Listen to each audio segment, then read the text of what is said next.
Assalamualaikum warahmatullahi wabarakatuh. Saya dari kelompok 11. Di sini saya akan mempresentasikan hasil kerja kelompok saya yang bertema Ayo Siaga Bencana. Apa itu bencana? Bencana adalah kejadian akibat fenomena alam yang disebabkan ulah manusia yang menimbulkan korban jiwa, kerugian material, dan kerusakan lingkungan.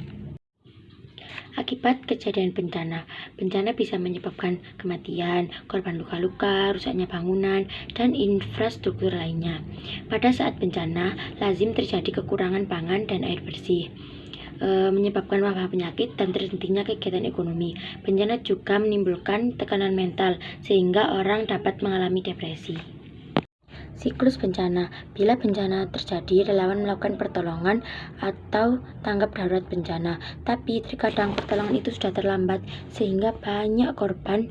Padahal bencana memiliki siklus sehingga kita dapat melakukan tindakan untuk menghindari timbulnya kerugian dan jatuhnya banyak korban. Kegiatan penanggulangan bencana dilaksanakan sepanjang siklus bencana, yaitu pada saat sebelum bencana terjadi atau pra-bencana, selama kejadian bencana, dan sesudah terjadinya bencana atau pasca bencana. Dalam siklus bencana ada 3 waktu yang digunakan untuk penanggulangan. Yang pertama, pra-bencana. Pra-bencana juga dibagi menjadi 2 bagian. Yang pertama, kesiapsiagaan. Kesiapsiagaan merupakan upaya-upaya yang secara tepat dan cepat untuk merespon bencana.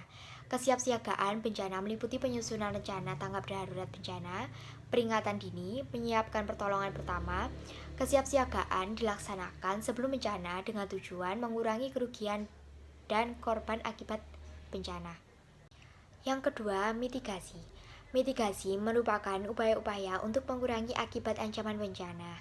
Misalnya pengelolaan air bersih karena pada saat bencana alam akan sulit dicari. Yang kedua, saat bencana.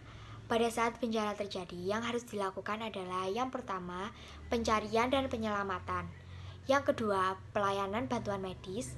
Yang ketiga, pendistribusian bantuan. Yang keempat, memberikan dukungan psikologi bagi mereka yang tertimpa bencana. Yang ketiga, setelah bencana terjadi, biasanya setelah bencana, hal-hal yang dilakukan adalah membangun kembali kawasan yang terdampak oleh bencana seperti semula. Misalnya, rekonstruksi dan rehabilitasi. Sekian yang bisa saya sampaikan. Terima kasih atas perhatiannya. Wassalamualaikum warahmatullahi wabarakatuh.